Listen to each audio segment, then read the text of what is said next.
चलिए बात करते हैं अब दिल्ली में बढ़ते प्रदूषण के बारे में, क्योंकि लगातार प्रदूषण बढ़ता जा रहा है और सांस लेना दिनों दिन दूभर होता जा रहा है, क्योंकि दिल्ली एनसीआर में ठंड भी बढ़ चुकी है और प्रदूषण की भी दोहरी मार पड़ रही है। 14 डिग्री तक न्यूनतम तापमान पहुंच चुका है और कई जगहों पर AQI 500 के पार पहुंच चुका है। राजधानी में कोहरे का ऑरेंज अलर्ट जारी कर दिया गया है। धुंध और प्रदूषण से लोग परेशान हैं। प्रदूषण से राहत की कोई उम्मीद दूर दूर तक नजर नहीं आ रही है और यही हाल हो चुका है दिल्ली एनसीआर में, क्योंकि आज सुबह जब तड़के लोग उठे तो पारा न्यूनतम था 14 डिग्री सेल्सियस और वहीं अधिकतम तापमान दर्ज किया गया है 26 डिग्री सेल्सियस। और मौसम विभाग ने चेतावनी जारी की है कल के लिए भी, क्योंकि कल ठंड और भी ज्यादा बढ़ सकती है, यानी कि तापमान में गिरावट दर्ज की जा सकती है। और जैसे जैसे ठंड नजदीक आ रही है, ठंड बढ़ रही है, वैसे वैसे प्रदूषण भी लगातार बढ़ रहा है, क्योंकि स्मॉग जो है यानी कि धुंध की चादर लगातार मोटी होती जा रही है और ऐसे में लोगों का सांस लेना भी मुश्किल हो रहा है, क्योंकि एयर क्वालिटी इंडेक्स 500 के पार पहुंच चुका है। कई जगहों पर आसपास से पराली जलाने के मामले क्योंकि थम नहीं रहे हैं और जो धुआं है वो आस पड़ोस से उठ करके सीधे दिल्ली के लोगों को प्रभावित कर रहा है। और ऐसे में ही कई कड़े प्रतिबंध भी लगा दिए गए हैं, यानी कि ग्रैब 4 स्टेज लागू कर दिया गया है। हालांकि सुप्रीम कोर्ट की ओर से इस पे सख्त टिप्पणी भी की गई है और यह कहा गया है कि जब तक आदेश नहीं आ जाता है सुप्रीम कोर्ट की ओर से, तब तक ग्रैब 4 स्टेज सिस्टम हटना नहीं चाहिए, भले ही AQI 300 के आसपास ही क्यों ना पहुंच जाए। तो तमाम प्रतिबंध लागू कर दिए गए हैं, स्कूल बंद कर दिए गए हैं, ऑनलाइन क्लासेस के लिए आदेश आ चुके हैं। अब ये देखना होगा कि इन सब नियमों के बाद क्या कोई राहत मिलती है, क्योंकि प्रदूषण का स्तर लगातार बढ़ रहा है और ऐसे में लोग इसी उम्मीद से देख रहे हैं कि इन प्रतिबंधों का पालन तो करें, लेकिन क्या उन्हें प्रदूषण से राहत मिलेगी। राजधानी में कोहरे का ऑरेंज अलर्ट भी जारी कर दिया गया है। देखिए दिल्ली एनसीआर में लगातार प्रदूषण बढ़ रहा है। अब बात करें अगर गौतम बुद्ध नगर, क्योंकि जो कि दिल्ली से ही सटा हुआ है, आसपास से लोगों का आना जाना होता है, और यहां पर देखिए ग्रेटर नोएडा में 413 तक एयर क्वालिटी इंडेक्स पहुंच चुका है। 23 नवंबर तक स्कूल बंद करने के आदेश दिए गए हैं गौतम बुद्ध नगर प्रशासन की तरफ से और यह कहा गया है कि सभी स्कूल में आउटडोर एक्टिविटी पर रोक रहेगी। स्कूलों में ऑनलाइन क्लासेस होंगी, ऑनलाइन क्लासेस के जरिए बच्चों को पढ़ाया जाएगा। तो DIOS और BSA ने अपनी एडवाइजरी जारी करते हुए कहा है कि जितनी भी आउटडोर एक्टिविटीज है स्कूल की वो बंद कर दी जाए और बच्चों को ऑनलाइन क्लासेस के जरिए पढ़ाया जाए। तो 12वीं तक के स्कूल बंद करने का आदेश अब आ चुका है।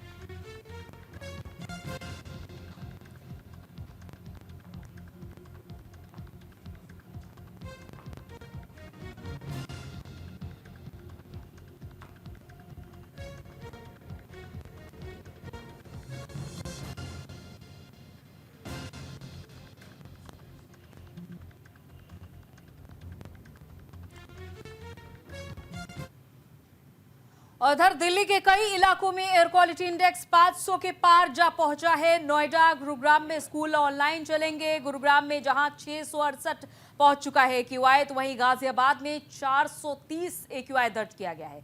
नोएडा की बात करें, यहां 419 AQI दर्ज किया गया है। वहीं बहादुरगढ़ में 452 AQI पहुंच चुका है और हरियाणा में 448, वहीं राजस्थान में 449। यानी कि अभी तक आपने देखा कि जितनी भी हमने जगह बताई है सभी जगह 400 के पार AQI दर्ज किया जा चुका है, यानी कि गंभीर श्रेणी। और अब इससे कैसे निजात मिलेगी, इसके लिए हालांकि कदम तो सख्त उठाए जा रहे हैं प्रशासन की ओर से, लेकिन उम्मीद यहां पर नजर नहीं आ रही है, क्योंकि समय रहते कदम नहीं उठाए जाते हैं और जब धुंध की मोटी चादर छा जाती है, विजिबिलिटी कम हो जाती है, सांस लेने में परेशानी होने लगती है, आंखों में जलन होने लगती है, तब जाकर ये कदम उठाए जाते हैं। और यही बात सुप्रीम कोर्ट ने भी कही थी कि आखिर ग्रैब 3 स्टेज लागू करने में इतनी देरी क्यों की गई। तो अब हालांकि एडवाइजरी भी जारी की गई है और हमारे साथ हमारे दो संवाददाता जुड़ चुके हैं अलग अलग जगह से। दिल्ली से भावना सिसोदिया और गाजियाबाद से हैदर अली हमारे साथ जुड़ चुके हैं। भावना को रुक कर लेते हैं। भावना, सख्त कदम उठा लिए गए हैं, लेकिन इनका पालन कितना होगा, कितनी तेजी से होगा, ये भी देखना होगा। साथ ही साथ अब देखिए तापमान में भी गिरावट दर्ज की गई है। क्या हाल है फिलहाल राजधानी का?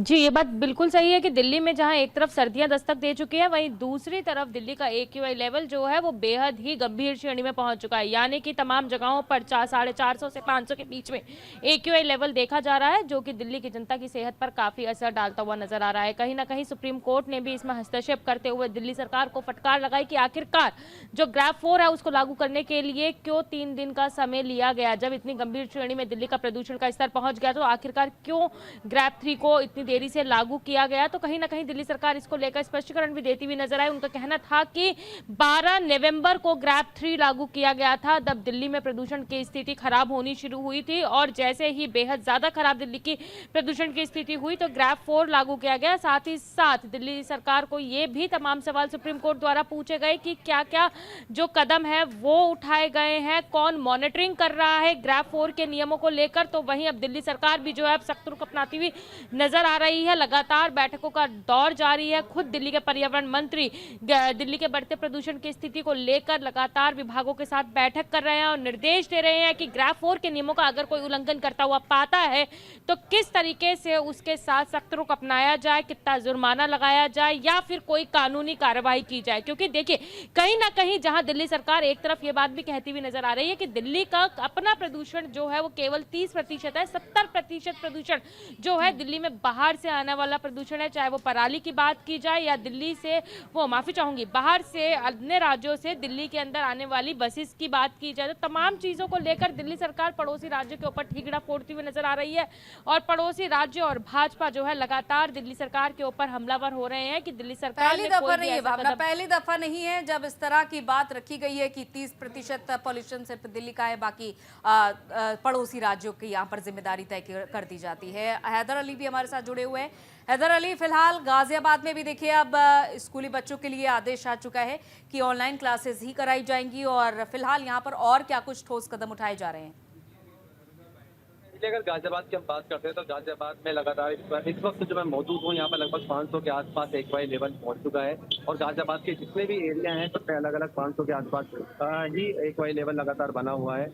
वायु गुणवत्ता की बात करें तो गले में खराश और आंखों में जलन की स्थिति अभी भी बरकरार है। वहीं विक्रम सिंह के द्वारा सुप्रीम कोर्ट का हवाला देते हुए स्कूल को बंद करने के आदेश दिए थे, ऑनलाइन क्लासेस चलाने के आदेश दिए थे।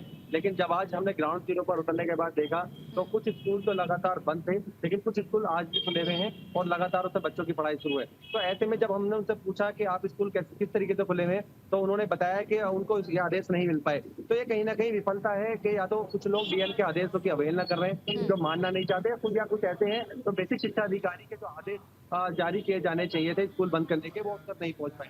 हालांकि कुछ स्कूल ऐसे हैं जो एडवांस रहते हैं, उन्होंने देखा आदेश को पालन कर रहे हैं और कुछ जैसे कि उपचुनाव भी गाजियाबाद के अंदर है तो कुछ स्कूलों में जो पोलिंग होती है तो उसके लिए स्कूल खोले गए हैं। लेकिन अगर हम बात करें देखिए ग्राउंड जीरो पर हम देखते हैं न्यूज मीडिया के बच्चों को लगातार बता रहे हैं कि गाजियाबाद में जैसे कि दिल्ली के अंदर लगातार एक्वाई लेवल रहा था तो गाजियाबाद में भी इतनी ज्यादा खराब थी। तो इसको लेकर प्रशासनिक अधिकारियों को हम लगातार बता रहे थे कि गाजियाबाद और ज्यादा खराब हो सकती है, लेकिन अधिकारियों के द्वारा कोई संज्ञान नहीं दिया गया। हालांकि समय समय पर पानी का छिड़काव लगातार रोड पर होता रहा, लेकिन लगातार सभी लोग प्रभावित हुए हैं क्योंकि नजदीक के मरीज जो है वो लगातार अस्पताल में पहुंचते हुए जो खासकर मॉर्निंग वॉक पर लोग जाते हैं वो शायद हैदर अली समय रहते अगर कदम उठा लिए जाए तो ये नौबत ही ना आए। बहुत बहुत शुक्रिया आप दोनों का तमाम जानकारी के लिए।